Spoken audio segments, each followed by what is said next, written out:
Hello guys, nabon Kahin Kahin mo hi. Tuni ko pa na Thusim ina say hom din to hile. Atwi yung tamnan jong Donthei alhomme ti. Nung sinum ta Thusim ina say hom di uhiin. Apana achay ni kay ngay dingin kain ti mo hi. Jong le. Ilay general nang du na mas pe na hina nung sit in. Like, share and subscribe. Yan wal pi dingin kong tabi hi. Jong le. Aban video kain upload ting. Mo mas pena na pantini dingin notification bell so ola ni ko ipili kung tawin hi tun Thusim chu an ngai pan tawite thang boy jong kino thim te at ki gu khompi muna dingin akisu to naw ding mun su zon tai chu in aloi le gol ho kuima an nai lo zi in aga kulin kisu to naw ding munin kanga tai kong kino un enzo le iwai gi kha du hi titan a hi le aloi hon zong kong ta ve inang on ativin chom khat zovin aloi ho zong ong hlungun chu in ho pung la chapu tauna akiman sa un ama ho zong akal song ta ven hi ga e thei dingin thang boi le aloi ho hi gambi pumpi foundation day mang dinga amo khomina kalsung hi vin hi chu in ong ki pat do ta vin pha chom khat zovin thang boy loi pa mangin thang boy bai tu chung khop piu hi la solo hel dio hi dinga nunga I hol dio hi tin to tagom ta tagomin aga ain sei na hi le lilin in zong ingi ba ama zong dong mani thi ai tai ain tin chu in ken zong ei dei thei a na le vena hu te ka tin kaga han siu seule kolai pa mangin kate bai alung nyauzi tave wal mo hi o imu tho du hi atin chuin kin zong henge ipi le kalung po hi tin katin chu zovin tudang dangin ka kau limun kachi ta win a hi chu in phat chom khat zovin khompi na ding mun chu kaga lung ta win a hi le thing thlang a hi wangin khu chen chu anom le zingin thingna lona anozit senin hlita piu heu anongin lung hel am zingin a hi chuzovin ke hon jong mun khana ka nga le khunei te pa khat hongin kalhun na diu mun chu yong vet sa ta hi chu in ke hon kapot kakipo ho chu kalhun na diu mun chun ka koi event le chol do na ding lup na ho ka kisim tu ta vin hi chuzovin pa khanin naute ho ni la lang pungli makhai an ne pa ni ding hin chika a chu sil ting nom kisating nom leo kisating o tavin ain tin chuzovin pung ka vet leo pungli alin di pa nin ke ho zong ka kisil ting dingin tui khu lam su ka zon tavin hi tui khu kalhun na chun nga ho zong ana kisil vin hi le ke ho ei mu phat ovin za chim se su ovin kaloi pa mang chu naute ho za cha na ngai poi naute bangin nei ge lovin ati na hi le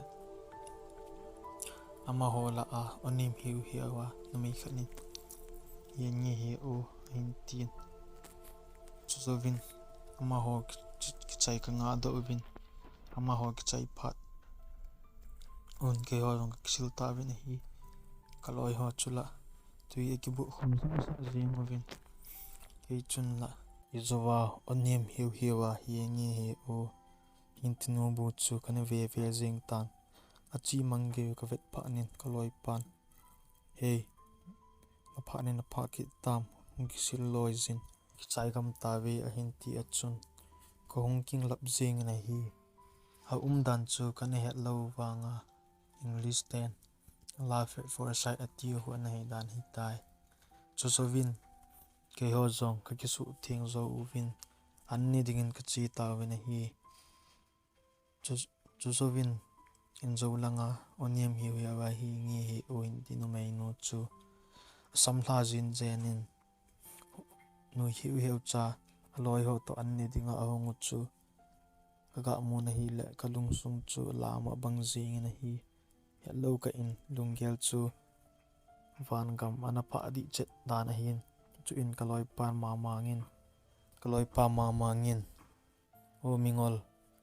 phat nei pa chlai chu ani mo na bol ham chlai chu idin le kiwan hi sa ham hongin an kini do oite hong tin chu zawin kin jong sei di ka hello manin hu ting ka ga zob lut ai bo ve ka tin an khop na lang wa chun ka chi hlunin ka kila hlunin bench khatin khato homovin an chu kan ta vin a hi chom khat zovin meinu to loi ho zong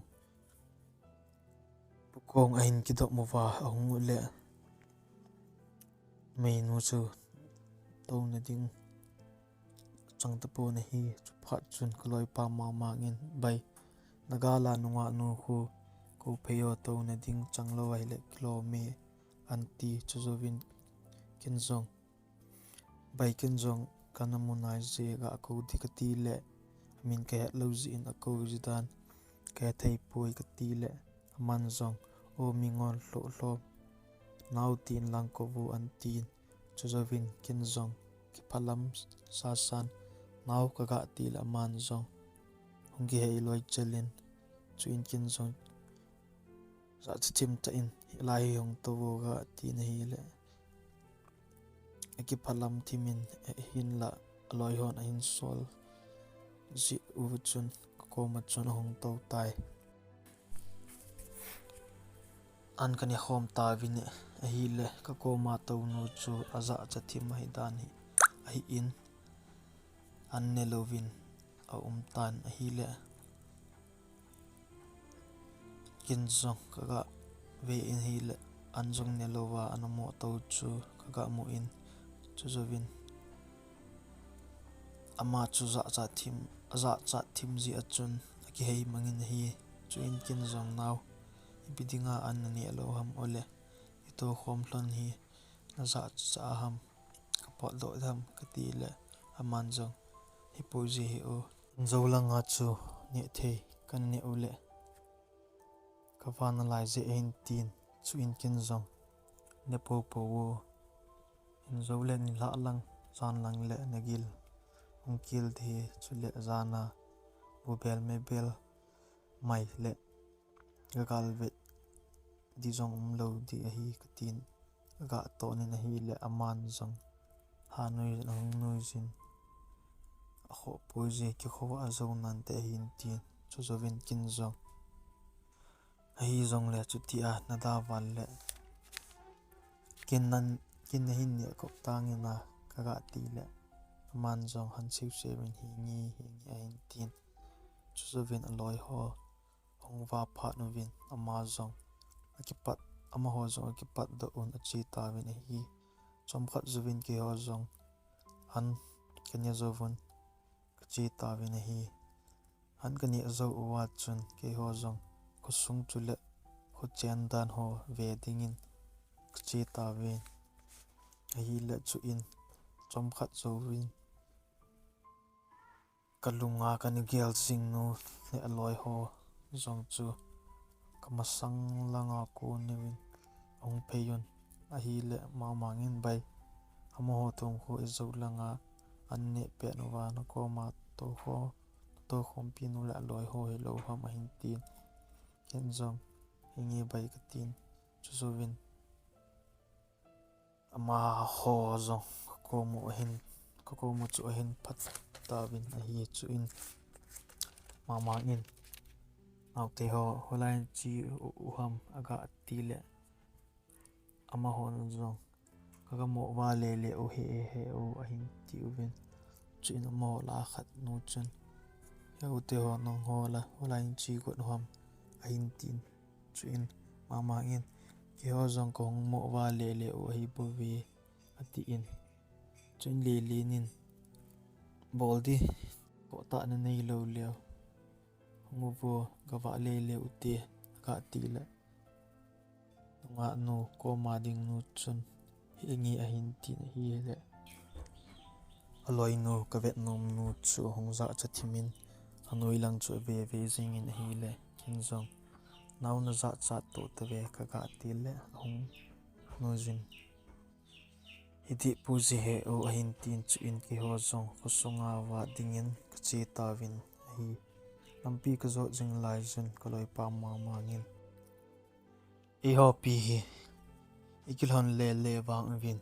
imini zong ki he to nai pu ve na ahin tin chu zawin ko loi pa ma mangin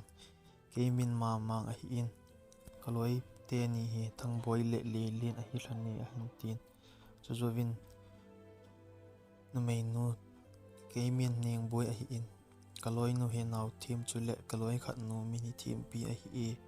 ahin tin a hi le kei zong kani gel jing nu min naw them a hi ka het phanin kalung sung ki pa nan alo dim nabanin alo dim che ki ta na hi chuzovin ke ho chom khat ko sungin ka va le uvin chuzovin ho in kai phan hi di phanin kalun na lang uwa chun khong le kitawin hi chu in ning boyzin mang ko ma chun heo nila ho in kai ting le khilon kho mo hi te na hin tin chu in mang in zong he nge khilon khom naw te hin tin chu in ke ho gi na lang ka ki zon tawin amahon zong amaho gi na lang ki zon tawin hi chan PART-1 ki chai tai lung lut ta PART-1 hin ngai ho si chunga pa thu kain seijin PART-2 ananga ki noi te Kakipah